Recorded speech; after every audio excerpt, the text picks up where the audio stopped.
Hello दोस्तों, नमस्कार, प्रणाम। कैसे हैं आप सब लोग? आई होप काफ़ी अच्छे होंगे, स्वस्थ होंगे, मस्त होंगे। आप सबको पता है कि इस समय पे आरआरबी जेईई का एग्ज़ाम आपके पास में नज़दीक है। तो मेरे भाई, लेकिन अभी यहाँ पर एक एसएससी जेईई का भी कुछ नोटिफिकेशन में आया हुआ है कि मेंशन है वहाँ पर कि आपका नेक्स्ट एग्ज़ाम कब होगा। क्योंकि बहुत ऐसे बच्चे होते हैं ना जिनका टारगेट होता है कि बस भाई एसएससी जेईई ही मुझे निकालना है। अच्छा, कुछ बच्चे ऐसे होते हैं कि यार आरआरबी जेईई फिनिश हो जाए, सीबीटी 1, फिर इसके बाद हम लोग किस में लग जाएंगे, एसएससी में। तो जो 2025 में नोटिफिकेशन में मेंशन है वो सारी बातों को ध्यान में रखते हुए आपको ये सारी चीज़ें और सारी जानकारियाँ आपके पास होनी चाहिए कि लाइव क्या होती है एसएससी जेईई की एग्ज़ाम हो जाने के बाद। क्योंकि अभी 2024 वाले काफ़ी बच्चे होने हैं और 2025 में जितने भी बच्चे हैं ना, आपको पता है कि उधर अक्टूबर नवंबर में आपका पेपर होगा और बहुत ही सफिशिएंट टाइम है। मतलब ये कि 3-4 महीने में अपना सिलेबस फिनिश कर दिए, फिर इसके बाद टेस्ट सीरीज सिलेक्शन ऐसे ही होता है। भी बता दो, जो बच्चा अभी से लग जाएगा सिलेक्शन उसका होगा। तो हम पूरा का पूरा एक एक हैक जानते हैं, सिलेक्शन प्रोसेस कैसा होता है, क्या होता है, किस तरीके से, सारे पॉइंट पे हम डिस्कस करने वाले हैं सर। यहाँ पर देखिए, सबसे पहले आपको जो न्यू लर्नर है उनके लिए वीडियो बहुत ज़्यादा इंपॉर्टेंट होने वाली है। सेशन को लाइक करना मत भूलिएगा। एसएससी जेईई क्या है आपको पता होना चाहिए कि एसएससी जेईई क्या है। SSC JE junior engineer civil, mechanical, electrical, quantity survey अनुबंध पदों के लिए एक कैंडिडेट की भर्ती के लिए एसएससी जेईई 2025 का आवेदन आयोजित करा रहा है। ठीक ना? ओके। और आगे देखते हैं कि गवर्नमेंट जॉब है, ये तो हर बच्चे को पता है। चलिए आगे क्या है, लिस्ट ऑफ डिपार्टमेंट, कौन कौन से डिपार्टमेंट यहाँ पर होते हैं, कौन से डिपार्टमेंट अच्छे होते हैं, कौन से डिपार्टमेंट नहीं होते। मैं एक चीज बता दूं, सरकारी नौकरी मिलना ही एक बहुत अच्छा डिपार्टमेंट है। समझ गए ना? नौकरी मिल गई मतलब एक अच्छा डिपार्टमेंट हो गया। अब जब आप बहुत अच्छी तरीके से मेहनत करेंगे तब आप डिपार्टमेंट चूज कर पाएंगे अपने हिसाब से। जैसे यहाँ पर बात किया जाए कौन कौन से हैं, आपका एमईएस हो गया, आपका सीपीडब्ल्यूडी हो गया, इनके सबके फुल फॉर्म भी लिखे होंगे। MES, CPWD, CWC central water commission और central water power research station, और फरक्का बैराज हो गया, बीआरओ आपका हो गया। और आप कमेंट सेक्शन में बताइएगा बीआरओ का फॉर्मेशन कब हुआ था। आगे अगर देखा जाए नवल क्वालिटी एश्योरेंस, ओके, ये अभी ऐड हुआ था। डिपार्टमेंट ऑफ पोस्ट डीओपी, ये भी अभी मतलब कम सीटें आती हैं इसमें। और national technical research organisation NTRO, ठीक ना? अब यहाँ पर इतने करीब पोस्ट आपके डिपार्टमेंट में आती हैं, चाहे किसी वर्टिकल से हो, सिविल, मैकेनिकल, इलेक्ट्रिकल। अब यहाँ पर सबसे अच्छी अगर माना जाए जो हर बच्चे का सपना होता है वो ये सीपीडब्ल्यूडी, और फिर इसके बाद आपका एमईएस हो गया और सीडब्ल्यूसी हो गया। इनमें आपके ऑप्शनल रहते हैं, आपका जहां जाने का मन है वहां जाइए। मिलिट्री वाले थोड़ा रेंज में जाना है तो ये वाले में जाइए, और सीडब्ल्यूसी में। बीआरओ में चीज़ है कि बॉर्डर, नाम से ही पता चल रहा है यार कि आपको भारत देश के बॉर्डर पे ही रहना है। थोड़ा सा जीवन टफ है लेकिन ठीक है, अच्छा है। ओके, ये आपका लिस्ट ऑफ डिपार्टमेंट हो गया। इसलिए नंबर इतने अच्छे लाओ कि बाकी यही आपको मिल जाए, यही तीनों या दोनों में आपको मिल जाए, ये दोनों तीनों में आपको मिल जाए। बाकी तो फिर यार जबरदस्ती आपको नौकरी ना करना पड़े कि थोड़ा सा मेहनत से आपका रुक जाए। आगे बढ़ते हैं, क्या एसएससी जेईई 2025 सैलरी क्या होने वाली है। क्योंकि जो न्यू लर्नर होते हैं ना उनके दिमाग में भी होता है कि सर थोड़ा सा इनके बारे में बिल्कुल सारे फैक्ट जान लेने चाहिए पहले। अगर आप किसी चीज़ की तैयारी कर रहे हैं तो उसके पहले सारे फैक्ट आपके दिमाग में होने चाहिए कि आप पढ़ें क्यों। ये भी एक बड़ा रीजन है क्यों पढ़ें, तो इसके लिए पढ़ना है आपको। बेसिक पे आपका 35,400 है, ग्रेड पे आपका 4200 है, पे स्केल आपका 35,400 से 1,12,000 है, पे लेवल 6 है आपका, इनहेंस सैलरी आपका ये है। ओके, और HR ATR है, ये सब कुछ है आपका। ओके, जैसे कि अब अभी आप दिल्ली में रह रहे हैं तो अलग मिलेगा। ये स्टार्टिंग की बात है, स्टार्टिंग की बात है। बाद में इतना पैसा है कि मतलब क्या ही बताएं, बहुत अच्छा है। तो ये सैलरी रही आपके मोटिवेशन के लिए, लगाना पड़ा था, ठीक ना? एसएससी जेईई क्लियर करने के बाद लाइफ कैसे रहने वाली है, लाइफ कैसे रहने वाली है। सबसे पहले ये आपका हो जाएगा, टेंशन तो पूरे जिंदगी भर रहने वाली है। आप प्रधानमंत्री भी बन जाएंगे तब भी आपको टेंशन ही रहेगी। ओके, तब भी आपको टेंशन रहेगी।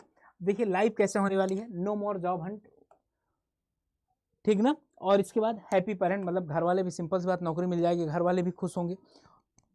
रिस्पेक्ट तो हो ही जाता है, सरकारी नौकरी यहाँ प्यून की मिल जाती है तो लोग पूरे रिश्तेदारी में, गांव में इज्जत बढ़ जाती है। सैलरी तो बहुत अच्छी है यार, सैलरी का तो पूछे ना नहीं है। यहाँ पर ज़्यादा टाइम नहीं रहता, अपने भौकाल पे रहेंगे, आराम से घूमेंगे, और क्या है, बिकमिंग रिस्पॉन्सिबल, और ठीक है, ये सारा यहाँ पर ये हो जाता है। मतलब ज़्यादा जैसे सीपीडब्ल्यूडी में है तो ऐसा भी नहीं है कि आपको रात के 12 बजे फ़ोन करके बुलाया जाएगा चलो काम करवाओ, ये सब नहीं है।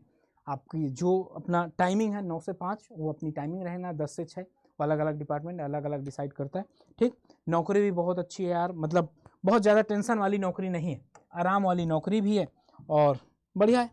ठीक है, आगे प्रोफाइल क्या है, एसएससी जेईई जॉब प्रोफाइल क्या है। जॉब प्रोफाइल में देखिए, अगर सिविल की बात किया जाए तो सिविल में construction and maintenance of buildings, जो भी बिल्डिंग्स होती हैं, गवर्नमेंट बिल्डिंग्स होती है ना, उनके कंस्ट्रक्शन के लिए, मेंटेनेंस के लिए, और रोड्स सबसे ज़्यादा, ब्रिज आपके पास ही है, डैम आपके पास है, और अदर सिविल स्ट्रक्चर और भी कोई होगा तो वहाँ पर आपको काम करने का मौका मिलेगा।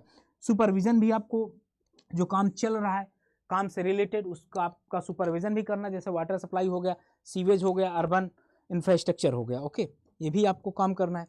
आगे अगर देखा जाए इलेक्ट्रिकल की अगर बात किया जाए, इलेक्ट्रिकल इंजीनियरिंग, इलेक्ट्रिकल इंजीनियरिंग में क्या है कि maintenance and supervision of electrical systems, पूरा पावर जनरेशन और डिस्ट्रीब्यूशन, और क्या डिस्ट्रीब्यूशन, और क्या है इंश्योरिंग। ठीक, और यहाँ पर इलेक्ट्रिकल गवर्नमेंट, जो भी गवर्नमेंट बिल्डिंग है या जहाँ जहाँ पर गवर्नमेंट के काम चल रहे हैं वहाँ पर भी आपको ये इलेक्ट्रिकल वालों को काम करना है। मैकेनिकल वालों को क्या है कि मेंटेनेंस और operation of mechanical system like HVAC, lift वगैरह, ये सब कुछ आपको, इंस्पेक्शन भी आपको करना है, रिपेयरिंग भी आपको करवाना है। आपको नहीं करना, सब कुछ करवाना है, समझ गए, आपको कुछ भी नहीं करना, बाकी सब कुछ करवाना है। तो यहाँ पर सिविल का सबसे बेस्ट पार्ट माना जाता है, बाकी ये भी कोई बेस्ट नहीं है। CPWD में अगर मिल जाता है तो बहुत अच्छा है। अच्छा, एग्जाम पैटर्न इसका क्या होता है, अगर बात की जाए, हर बार यही होता है, हर बार यही होता है। इसका एग्जाम पैटर्न क्या होता है, तो यहाँ बात कर लेते हैं सर एग्जाम पैटर्न, क्योंकि न्यू लर्नर को तो बताना पड़ेगा ना सर एग्जाम पैटर्न कैसा है। Objective multiple choice. अब यहाँ पर सब्जेक्ट आपके कौन कौन से होंगे, जनरल इंटेलिजेंस और रीजनिंग आपका हो गया, जनरल अवेयरनेस हो गया, और ये आपका देखिए जो यहाँ पर पूरा जनरल अवेयरनेस में पूरा कुछ आ जाएगा, समझ गए, हिस्ट्री, पॉलिटी, जियोग्राफी, साइंस पूरा आ जाएगा, बायोलॉजी, फिजिक्स, ये सब कुछ आ जाएगा यहाँ पर, ओके। और आगे बात किया जाए रीजनिंग, ये आपको तो पता होगा रीजनिंग। अब part A civil, general engineering लिखा हुआ है तो मतलब सिविल, जनरल इंजीनियरिंग यहाँ पर सिविल और स्ट्रक्चरल लिखा जाता है, क्योंकि आपको शायद ना पता हो सिविल को दो पार्ट में डिवाइड किया जाता है, सिविल और स्ट्रक्चरल पार्ट में, ठीक ना। वैसे mechanical, electrical, part B, part C, ये आपका CBT 1 हो जाएगा, ये क्या पेपर 1। और जब आप इसको क्लियर कर लेते हैं, और एक चीज़ ध्यान रखिएगा, इनके नंबर भी काउंट होते हैं, गिने जाते हैं, जोड़े जाते हैं सेकंड पेपर के दौरान। और पेपर 2 में जब आप जाएंगे, तो पेपर 2 में जब आप जाएंगे तो वहाँ पर क्या है, ऑब्जेक्टिव मल्टीपल चॉइस होगा, जनरल इंजीनियरिंग सिविल का एक पेपर होगा, इलेक्ट्रिकल वालों का अपना, मैकेनिकल वालों का अपना। यहाँ पर क्या होगा, नॉन टेक्निकल नहीं आएगा, यहाँ पर क्या नॉन टेक्निकल का पेपर नहीं होगा, यहाँ पर केवल और केवल आपका टेक्निकल आते हैं, 100 क्वेश्चन यहाँ आते हैं, और यहाँ भी आपका टेक्निकल 100 क्वेश्चन आता है, 50 का ये रहता है, 50 का ये रहता है, ये तो पता होगा आपको। और जितना अच्छा आप यहाँ नंबर कर लेंगे, वही आपके आगे जो आपका सपना है CPWD लेने का, वो पूरा हो पाएगा। और आगे बढ़ते हैं सर, और आगे बढ़ते हैं। एज लिमिट क्या होगी, देखिए अभी तो आया नहीं है, ये पिछले बार का था, ये पिछले बार जो 2024 वाला है उसी के गेस करते हुए यहाँ बता रहा हूँ। तो देखिए 1 साल बाद का ही लेगा, ठीक ना, 1 साल बाद का ही लेगा, ओके, ये भी आप देख लीजिएगा। सिलेबस की अगर बात किया जाए Tier 1 में, तो बता दिया गया है क्या क्या है, और ये सिलेबस तो आपको बता ही दिया गया है। इस तरीके से ये आपके पूरा सब कुछ था कि SSC जेईई क्यों क्लियर करना है।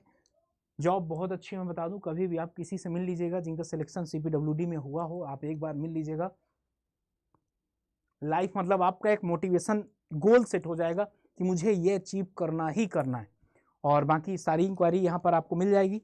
और हाँ, एक चीज़ याद रखिएगा, और कोई भी डाउट है, किसी भी तरीके की समस्या है कि सर मुझे एडमिशन चाहिए, एक्सपर्ट गाइडेंस चाहिए, तो आप इस नंबर पर कॉल कर सकते हैं, या आप लोगों के पास नंबर रहना चाहिए, आप कॉल कर सकते हैं। एडमिशन लेना ना लेना वो सेकेंडरी चीज़ है, आप कहीं से पढ़ रहे हैं, आपको समझ में आ रहा है, तो कहीं भागने की ज़रूरत नहीं है। और आगे ये सिविल, मैकेनिकल, इलेक्ट्रिकल तीनों का महापैक है, इसमें टेस्ट सीरीज वगैरह भी सब कुछ फ्री ऑफ कॉस्ट आपको मिल जाएंगी। तो यहाँ पर भी आपको मेनली यही जुड़ना है, और मैक्सिमम अगर डिस्काउंट आपको चाहिए तो आप ये कूपन कोड लगा सकते हैं Y579। आप जब ये कूपन कोड लगा लेंगे Y579 तो मैक्सिमम डिस्काउंट मिल जाएगा, सिविल, मैकेनिकल, इलेक्ट्रिकल के लिए। और जो भी नंबर बताया गया है ना, उससे आप कॉल भी कर सकते हैं। तो आई होप आपको पूरा का पूरा चीज़ें समझ में आ गई होंगी, जॉब प्रोफाइल क्या है, और SSC जेईई क्लियर करने के बाद क्या क्या आपको काम मिलेगा, टेंशन होगी नहीं होगी, और ये सैलरी क्या होगी, आपका डिपार्टमेंट कौन कौन से, SSC जेईई क्या है। आई होप सारे पॉइंट्स आपके क्लियर हो गए होंगे। इसी के साथ मैं अलविदा चाहता हूँ, और मिलता हूँ आपसे डेली यूट्यूब के अंदर, जहाँ पर एक बेहतरीन तरीके के क्वेश्चन लेकर आता हूँ। उनको जरूर पढ़कर जाइए एग्जाम में। Okay, bye, thank you, love you and जय हिंद। अगर वीडियो पसंद आई हो और आप लोगों के लिए इन्फॉर्मेटिव लगे तो सेशन को लाइक ज़रूर कर दीजिएगा, चैनल को सब्सक्राइब करना मत भूलिएगा। ओके, जय हिंद।